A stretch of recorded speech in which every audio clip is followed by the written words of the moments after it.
사사시대라는 것은 그 40년의 긴 광야 생활을 마치고 약속의 땅에 들어왔음에도 불구하고 여전히 불안한 시기가 연속된 시기를 우리는 사사시대라고 봅니다. 이 사사시대 때 광야에서 살고 있었던 그 시절이 그리웠던 모양입니다. 광야를 벗어나면은 약속의 땅, 즉 좋은 땅에 거하면 조금은 편할 줄 알았습니다. 이제 하늘에서 주어지는 그런 만나도 이제는 매일 아침에 나아가 주워 먹지 않아도 됩니다. 이제는 내가 노력해서 먹고 싶은 많은 것들로 인해서 마음껏 풍성하게 먹을 수 있었습니다. 광야 생활보다도 훨씬 더 좋은 환경 속에서 이 사사시대는 이어져 가고 있습니다. 그럼에도 불구하고 광야 시대 때보다 물과 양식이 더 풍성하였는데도 이스라엘 자손들은 여호와의 목전에 악을 행하였다라고 연속적으로 반복해서 말씀을 기록합니다. 뿐만 아니라 주변 국가들과 많은 전쟁이 있었습니다. 이때 하나님은 이스라엘의 고통을 보시고 하나님은 사람을 세워서 전쟁에 크게 승리케 만들지요. 그래서 사사들을 통해서 이스라엘을 구원합니다. 하나님이 이스라엘을 구원하시는 방법이 있습니다. 어떤 사람을 통해서 구원하실까요? 이스라엘 백성들을 구원하는데 하나님은 반드시 사람을 사용하신다는 것입니다. 어떤 사람을 사용할까요? 준비된 사람을 사용합니다. 디모데후서 2장 21절에 보니까 그러므로 누구든지 이런 것에서 자기를 깨끗하게 하면 귀 쓰는 그릇이 되어 거룩하고 주일에 쓰심에 합당하며 모든 선한 일에 준비함이 되리라. 하나님은 모든 그릇을 사용하기를 원하십니다. 작은 그릇도 사용하기를 원하시고요. 큰 그릇, 비싼 그릇, 싸구려 그릇조차도 하나님께서는 다양하게 사용하기를 원하십니다. 그런데 하나님께서는 사용하지 않는 그릇이 있대요.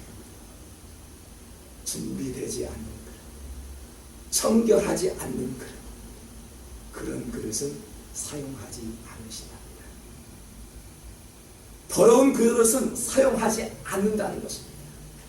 그리고 손님을 맞이할 준비된 그릇만 사용하지 준비되지 않는 그릇은 절대 사용하지 않는다는 것입니다. 이스라엘을 구원한 첫 번째 사사는 갈렙의 아우 그나스의 아를 온니엘이라고 지난주에 말씀을 드렸지요. 온니엘은 성령의 은혜 가운데 준비된 사람이었습니다. 그는 성령을 붙잡고 믿음의 눈으로 바라보았던 깨끗한 사람이었습니다. 하나님께서 깨끗한 그릇을 사용했던 것처럼 이 온니엘의 깨끗한 마음을 보시고 하나님은 첫 번째 사사로 불러주셨습니다. 어떻게 하면 우리도 이처럼 깨끗한 그릇으로 사용될 수 있을까요? 여호수아 3장 5절에서 여호수아가 이렇게 말을 하죠. 너희는 자신을 성결케 하라. 마음을 깨끗하게 하라. 여호와께서는 내일 너희 가운데 기이한 일들을 행하십니다. 성결케 하는 첫 번째 과제가 있습니다. 우리가 어떻게 우리 마음을 깨끗하게 할 수 있을까요? 깨끗하게 할 수 있는 방법은 딱 한 가지가 있죠. 지난 과거는 잊어버리는 것. 지난 과거는 깨끗하게 청산하는 것. 지난 과거에 잘못이 있거든, 나의 실수가 있거든 깨끗하게 잊어버릴 수 있는 것, 우리의 마음을 깨끗하게 하는 것입니다. 그래서 여호수아도 성결하게 하는 첫 번째 과제는 우리의 자신을 깨끗하게 하래요. 성결케 하래요.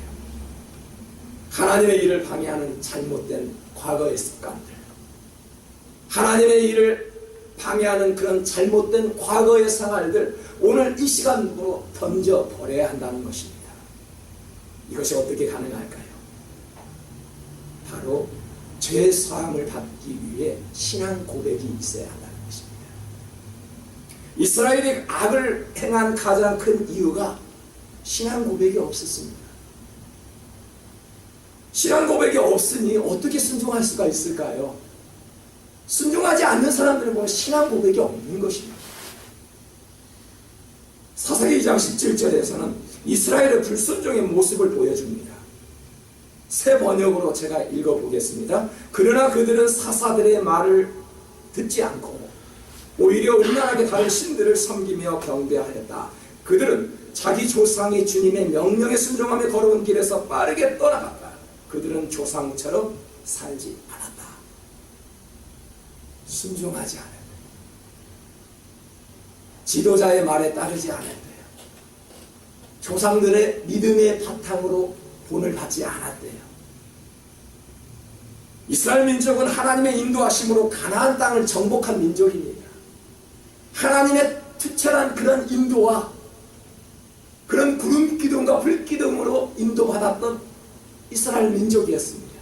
그럼에도 불구하고 이들은 순종치 않았대요. 그럼에도 불구하고 하나님을 믿고 가나안 땅에 있는 바알과 주변 국가들의 신을 섬겼던 것입니다. 하나님을 믿었고 하나님의 인도함을 받았던 이스라엘 민족이 어찌 우상 숭배를 할 수 있을까라는 의문이 듭니다. 저희들도 마찬가지죠. 하나님의 인도하심을 받았는데도 금방 하나님의 은혜를 잃어버리지요. 어제까지만 해도 하나님이 해주셨습니다라고 선포했는데도 불구하고 그거보다도 더 좋은 것 있거든 환경적으로 인해서 하나님을 멀리 해버리는 그런 경향이 우리에게도 있습니다. 이스라엘 민족이 그랬다는 것입니다. 그렇게도 하나님의 인도함을 받았는데도 불구하고 우상 숭배를 하고 있다는 것입니다. 하나님보다 세상의 유익을 구하면 순종할 수 없는 것입니다. 세상의 유익을 구한다는 것은 여러 가지가 이유가 있지요. 세상의 유익을 구한다는 것은 나를 보호하기 위해서, 경쟁의 시대에 살고 있으니까 경쟁하기 위해서, 다른 사람보다 더 많은 것을 갖기 위해서, 더 큰 것을 가져야 하기 때문에 내가 더 강해지기 위해서 무언가를 취해야 합니다. 그러다 보니 나도 모르게 하나님을 믿고 살아갑니다. 그러나 하나님이 사용하시고자 하는 사사의 자격은 무언가 강한 힘을 가졌다고 사용하셨습니까? 강한 사람이 아니라 아주 연약한 사람들을 사용했던 하나님의 모습을 봅니다. 에훗은 왼손잡이였습니다. 드보라는 그 당시에 존경받지 못할 여자였습니다. 입다는 지도자로 세우기에 합당하지 못한 기생의 아들이었습니다. 삼손처럼 참 약점이 많은 사람도 없더군요. 그런 약점을 가지고 있는 사람도 사사로 사용하였습니다. 기드온을 보니까요, 믿음이 좋았던 사람이었습니다. 순종한 사람이었습니다. 그러나 그 기드온의 첫 모습을 보니까요, 아주 용기가 없었던 사람이고요, 의심이 많았던 그런 사람이었습니다. 그런데 하나님은 이렇게 연약한 자들을 사용하셨습니다. 오늘날 하나님이 기드온을 불렀습니다. 사사기 6장 15절에서 기드온이 대답을 하지요. 우리 다 같이 한번 읽어볼까요? 오 주여, 내가 무엇으로 이스라엘을 구원하리까? 보소서, 나의 집은 므낫세 중에 극히 약하고 나는 내 아버지 집에서 가장 작은 자니이다 하니. 지금 기드온은 나는 이스라엘을 구원할 자격이 없다라는 것입니다. 어찌 나 같은 사람을 하나님께서 부르셨습니까? 우리 가문은 지금 형편없다라는 것이죠. 기드온이라는 사람도 우리와 같이 똑같은 보통 사람이었습니다. 자신이 없네요. 그냥 평범한 가정이었네요. 미디안 족속이 공격해 왔을 때요, 기드온도 그 적군에게 들키지 않으려고 산속으로 숨어 지냈던 사람이지요. 다른 사람들과 똑같이 겁 많은 사람이었습니다. 그런데 12절에 보니까 여호와의 사자가 기드온에게 나타나 이르되 큰 용사여 여호와께서 너와 함께 계시도다 하며 두려워 떨고 있는 이 기드온에게 큰 용사예요. 말도 안 되잖아요. 숨어 도망가는 사람에게 지금 타작을 치고 있는 기드온을 향해서 여호와의 사자가 큰 용사라고 지금 불러주시는 것입니다. 기드온은요, 내가 큰 용사라는 것을 한 번도 생각하지 않았을 것입니다. 나같이 이렇게 평범한 가정에서 이렇게 겁 많은 나를 하나님의 사자는 큰 용사라고 불러주는 것입니다. 여러분은 어떻습니까? 우리도 평범한 생활 속에서 나 같은 사람이 어떻게 큰 용사가 될까? 누가 나를 어디에서 사용해 줄까? 언제 하나님께서 불러주실까? 그런 생각은 많이 합니다. 연약한 자라고 생각합니다. 그런데 하나님은 저와 여러분을 통해서 큰 용사라고 불러주십니다. 숨어 지내고 있는 그 기드온을 보고 큰 용사라고 불러주셨던 것처럼 자신이 없는 우리를 향해서 큰 용사라고 불러주신다는 것입니다. 우리도 이런 생각을 가지고 있지요. 내가 어떻게 하나님의 군사가 될 자격이 있을까? 자신도 없고 용기가 나지 않아. 내가 어떻게 사람 앞에 무슨 일을 감당할 수 있을까? 5년 후, 아니 10년 후에 내가 어떻게 변화가 될까?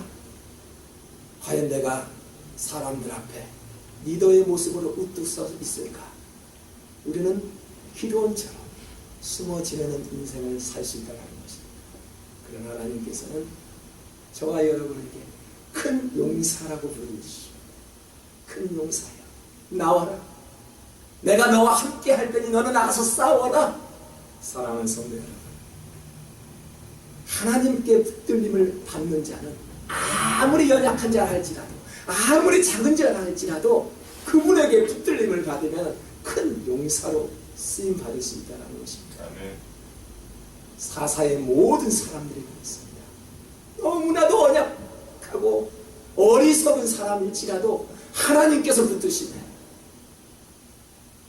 하나님은 이스라엘의 구원자로 세워주셨던 것입니다. 우리를 세상에서 구별된 자로 하나님의 자녀로 삼아주셨습니다. 그리고 세상 가운데 불러주셔서 하나님의 몸된 이 재단에 교회로 불러주셨습니다. 왜일까요? 준비시키기 위해서, 순종의 훈련을 하기 위해서, 우리같이 연약한 사람을 강한 군사로 길러내기 위해서 하나님은 두려워하지 말라, 떨지 말라, 내가 너와 함께하리라. 강한 용사들이 나와 함께하리라. 오늘 이 시간 기도할 때 하나님, 나의 연약함을 아시는 하나님, 하나님의 은혜 가운데 나도 이 현대의 사사로 사용하여 주시옵소서.